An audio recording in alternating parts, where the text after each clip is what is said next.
What's up guys, Ian from Eurogamer here, and I'm sad and happy at the same time. I'm sad because I didn't get to go to E3, but at the same time I'm happy because a lot of Team Eurogamer did get to go, and they're starting to filter back some amazing exclusive interviews, like this one Ollie Welsh did with Harold Ryan, the president of Bungie. I've taken a massive chunk of info about their new next-gen game Destiny from the interview and plopped it down onto this gameplay demo yoinked from the Sony conference. Apologies for the slightly dodgy audio in advance. This was recorded on a dictaphone in the incredibly busy LA Convention Centre, so there's a lot of background interference, but it's still very easy to hear what's being said, and it's a great listen for anyone who is super excited for Bungie's next project. Take it away, Ollie. From the demo earlier, it seemed like you have like individual upgrade trees per weapon. Is that how it? Absolutely, yeah. What you saw in the demo is it's a good example of. That's a fairly complex upgrade tree. What was shown there was what we call an exotic weapon, Right. So there are more commonplace weapons and different value and scale and rarity as you go through. Right now in the design, all weapons are upgradable. So would you say your progression is more like character based or loot based? It seems like loot seems. I'd say it's quite both. a big deal. Both. Yeah. So you'll have a character level and you'll get skills and so on as you. The design is still moving around depending on where the balance goes, but absolutely we want both progression in your player character as it grows over time and progression in your what you accumulate as well. If loot has so much importance in the game, it's usual to have some kind of trading features. Is that something that you're planning? Is that going to be part of the sort of community features of the game? I mean, it's definitely things like trading or auction house and things like that are all things that we've considered but we're not committed to one way or the other at this point. Do you have something in mind, or are you waiting to see how things are going? Because trends. I think as Blizzard are discovering at the moment, trends can change and people's feelings about those kind of features. Yeah, and there's a lot of potential risk anytime you allow for when you're balancing economy, when you're doing player trading and things like that, and so we're investigating all options, I can say. At the end of the demo, you've seen what's a very seems to be quite a dynamic multiplayer public event, as you said. Yep. And then you sort of go into some more cutscene type story development. Now I know that's not a direct segue within the game. Yeah, absolutely. But the contrast made me think. Sure. How is that kind of content going to fit into a very multiplayer focused game like this? So you can imagine what's happening for the players in the demo is that they were actually engaged in following a storyline when they went to Old Russia, and that storyline was going to take them through the wall and on to some goal as they progressed farther into the space. But in the game we have what we call private areas and public areas. And so what happened is they were in a private area when you see the first character land, and then his first friend joins in progress. Yeah. And then as they fight through the wall, they come out, and when they come out of the wall, they're in a public area, and that's when their next friend happens to join in progress. But as soon as they're in the public area, they're starting to matchmake with other players. And then public events are what you saw in the demo is typical of a type of public event that'll happen in public areas. There'll be multiple types of public events, and they'll have different flavor and fiction and everything that comes with them. But they're an optional activity that is designed to bring players together for cooperative purposes, to facilitate meeting new people, making new friends, and they'll be you get XP from them. There'll be some kind of rewards for killing off the guys. So you described that as you said they were matchmaking once they're in the public area. Yeah. So is it still a peer-to-peer based game? It's not actually server based for that kind of. So it's still a rich local simulation. Yeah. But there are game servers running behind it. Right. Okay. Yeah. Would you describe it as a persistent world? I would describe it as a persistent world. Yeah. It's been notable that people are rather shy of using the term massively multiplayer or MMO at the moment. I noticed it with Ubisoft yesterday as well with their exciting looking new Tom Clancy game. They were saying it was an online open world MMO has a lot of, I mean, typically MMOs, you know, they don't have a rich local simulation. Yeah. And so, like, Destiny is first and foremost a you know, skill-based action game. It also has a bunch of RPG elements in that you can advance your character and collect loot and advance that loot.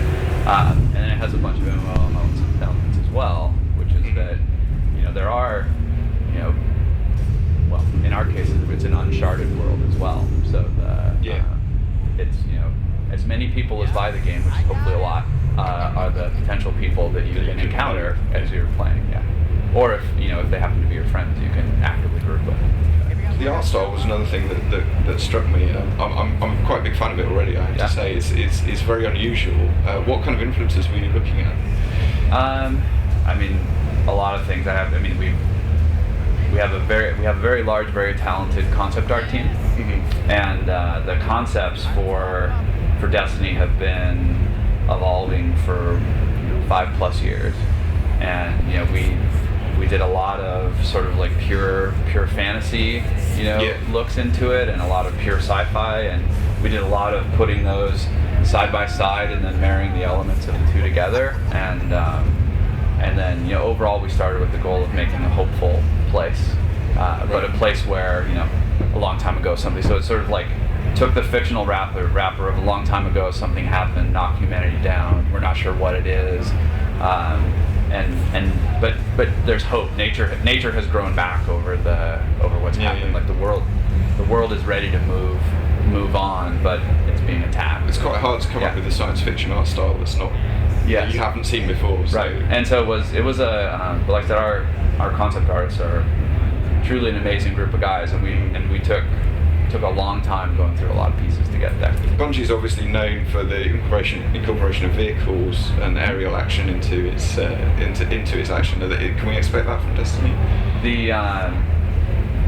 We're not committed to player vehicles beyond what you guys saw in the demo. Little speeder type things. Yeah. It doesn't have a proper name yet, but we certainly love vehicles, love building vehicles and using vehicles. But whether that's going to be appropriate in the first install to have a wide range of player vehicles or not is, we don't know yet. Like, we're still moving towards that. What was your first priority? Because obviously your studio worked on Halo for a long time. Yep. It built a world and then built on it and elaborated it, and then it must be a very different experience to go back to the sort of to start again. Yeah, I mean, it was I mean, it's refreshing to come back and start again, to step back and go, okay, we know what we did, we know what we play, we know what we like, what do we want the next thing to be? And there was a lot of pressure as we moved Halo game to Halo game to like keep every feature you had before and add new features, because you're not really sure which ones really made people like it or didn't make them like it, and it's a lot of pressure to try to carry it all, and it's really nice to be able to sort of step back and do that. And then, I mean, the artwork is turning. I mean, I take some of the printouts home sometimes and just stick them on the wall, just to look at them for a couple weeks, and then take them back to the office and just love. It's great art. It's beautiful. It's amazing to look at. So it's interesting to hear you say that it's less pressure working on a new IP. It's not an opinion you hear that often. Yeah. Well, it's because we had all the same pressure, for Halo 2 of like, how do we know people are going to like what we're doing? But at the same time, we had to worry about not disenfranchising the Halo 1 players by changing something that maybe is the thing. I mean, the Halo 1 pistol is a good example of we're like, oh, it's overpowered, so we should get rid of it. And then, you have a whole class of player who is up in arms over that. And in this case, we get to, it's all new, so we can. And I guess you can balance the game as you go as well, rather than having to. Well, it is. I'd say one of the best things about advancement in technology and connectivity as a game developer. When we shipped Halo 1, we couldn't update it. Yeah. There's no updating an Xbox. Original Xbox. I can't call it Xbox One anymore. Original Xbox game. There's no patch, no update, nothing. And they're going to print 8 million of those things. So, in this case, it's sort of like, if we get something wrong, we can fix it and tune it and react, and not have to wait till the next game to react to feedback from the fan base. To what extent do you want this to feel familiar to fans of Halo? That must be quite a difficult line to walk, right? Because I mean, you're known for Bungie games feeling like Bungie games. Yeah, right. And so it's quite like, do the Halo games feel like a Bungie game or a Halo game? Right? I mean, like we have very low turnover. We still have most of the team that made Halo 1 and the majority of the team that shipped Halo 3. And for a lot of those guys, they made Halo art, Halo animations, Halo weapons, all that stuff. And it's why we put so much time into rich concept, was to define the vision so people didn't fall into their work habits. But yeah, in a lot of cases, the best work they could refine themselves to build turned out to look like Halo. That's what they've done. Yeah. So I mean, hopefully it'll be familiar. All the best parts will be familiar, and anything they didn't like. So, I mean, it seemed like there was a few little callbacks in the demo. You had your Ghost, which who reminded me very much of 343 Guilty Spark, where he zoomed off.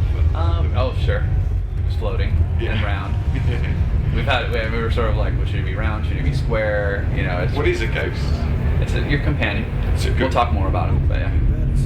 Oh, nice. Left us on a cliffhanger there, didn't you, Harold? Well, I'm sure we'll find out what the ghost is one day soon. If you'd like to read Ollie's full interview with Harold, it will be going up on Eurogamer.net sometime next week, so make sure to keep checking back. And in the meantime, don't forget to click the subscribe button for more Eurogamer video goodness. It is your destiny. Ha ha ha. Your mission is vital, Guardian. If you succeed, you will become legend. If you fail, this city will fall, and the last light of civilization will go out.